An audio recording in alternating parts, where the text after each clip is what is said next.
To start with, I have to tell you that my politics is entirely issue-based. And what I've been noticing is that, been this terrible tragedy of this woman who was raped and killed in her workspace, which she thought was safe. But now it's becoming all about political parties, and they're like a pack of wolves tearing away all of them at one piece of meat. It's terrible. It's just shocking the way the political parties are behaving. And also Barkha, our CM, Mamata Banerjee, seems to have backed herself into a corner because the things she's saying now, she's saying things like, I will have them hanged in 6 days. Who are you going to have hanged? Who are the culprits? We don't know yet. We don't know who the culprits are first. That has to be found out. There has to be a trial. You can't just have street justice, You can't just hang people without a trial, without knowing who the culprits are.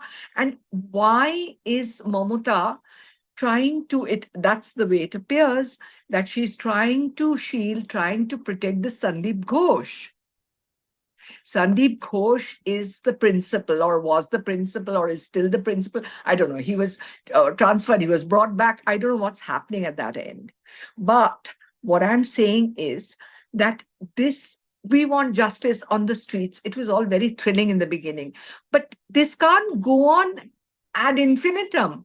Something has to happen. I mean, the CBI has to complete the investigation. It has to be a completely impartial investigation. And frankly, I'm not even convinced that it's going to be impartial. So let's start. I'm not completely convinced. Yeah, let's start with the protection of this now ousted principal of this RG Kaur College where this rape and murder takes place. We know a few things, right? We know he didn't file an FIR that night. The court has asked why. Yeah. We know that instead of being sacked, he's actually transferred to another college where when the students protest, you have 2 TMC politicians come and try and persuade the students to allow him a new job. We know that a government lawyer defends him in court till the court has to ask, why is this man so powerful? Why? Yeah. Why is he being protected? We know that the parents of the victim are lied to by the college and told that their daughter died by suicide. We know these things as fact, right? We know these things. These are facts. Right. These are not opinions. These are facts. When you look at that, when you look at that, what does it make you think? That obviously somebody very powerful was trying to shield him, connected to the ruling party of West Bengal. No, that's completely obvious. He should have been immediately sacked. I don't know why he wasn't. There are a lot of stories going about. They're not verified, Barkha, but, they seem to be coming from the students, from the doctors, but nobody's sort of owning up to the source of the story. But the stories that are going around is that there was a nexus. This doctor was extracting money from every which, source. And this girl, the girl who was killed, she apparently threatened to expose this nexus. After which she was threatened in many ways. Her car was, vandalized. And then finally, when she didn't back down, then, they wanted to teach her a lesson. And this is what happened.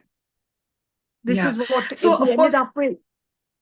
So, of course, we can't by law take her name. But yes, she's being referred to as Nirbhaya 2 or Abhaya. But I also find this kind of forced fearlessness foisted onto victims or survivors of rape a kind of, a kind of romanticized idea. There is nobody who is fearless about being raped, about, when you look at the details, of how her body was found, it's just blood-curdling. It curdles your blood. I swear, I mean, even now I'm getting goosebumps to think of the way her legs were. Then they said her pelvic is broken. Then they said her pelvis was not broken, the pelvic girdle. I don't know what to believe anymore. Yeah. So but hang on.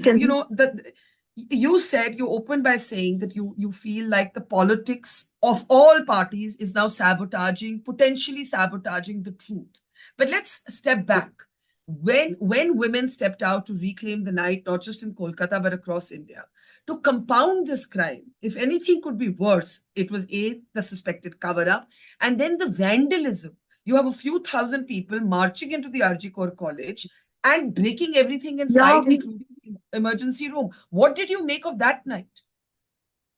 I didn't know what to make of it. See, logically, it seems that TMC, Trinamool Congress, is the only party to really gain from that, because if they were trying to destroy evidence, then that was the way of destroying evidence. So it seems like, one can't say anything without proof, but it certainly seems like they had the, greatest motive, isn't it? And we'll yeah, tell me. No, two of the men arrested are said to have TMC links. Mamata has blamed the left and the BJP. They have blamed her. As I said, two of those arrested do have TMC links, according to media reports. But we are waiting for the truth on that. Now, my question to you is, when you say today you're not hopeful, you actually echo what the parents of the victim are saying. They're now alluding to the fact that the cremation was done in a hurry. That is what the father of the victim has said. Go ahead. Of course. Of course. Why? To start with, there are many questions that are not answered, Barkha. Why were the police so intent on immediately doing a postmortem, and in the very same hospital where this gruesome rape and murder happened? Why and under whose instructions did they call up the parents and say that this was suicide? How can anybody look at that body and say it's suicide, for Christ's sakes? There's no way you can call it suicide. You could call it unnatural death, but not suicide. Just to be factual, the police didn't say that, but the authorities, the college authorities did, and we now have the parents on record saying that the first phone call goes saying your daughter is sick. The second phone call goes saying it's suicide, and the third then the parents come and they see what's happened. Now, Aparna, you said that your politics is issue-based. There are those, who say, well, Aparna Sen used to be a Mamata supporter. Today, from which perspective is she speaking? What would you say to them?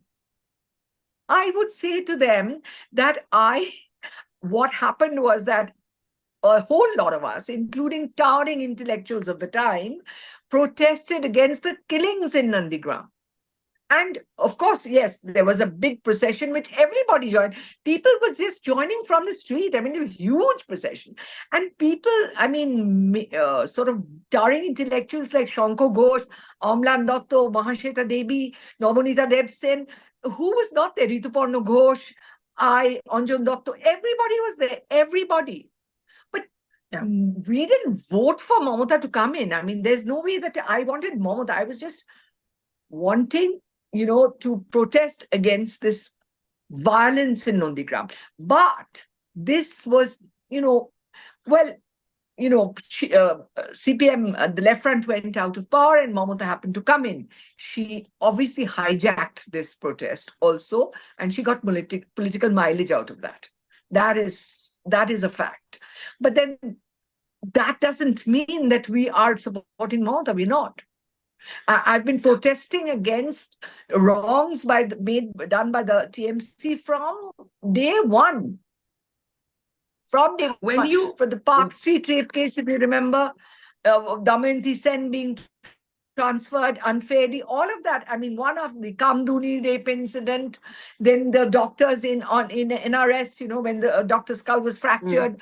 The doctors were on the streets. I was with them. I was at College Square protesting against the Kamduni rape. I mean, this is all nonsense. This is nonsense.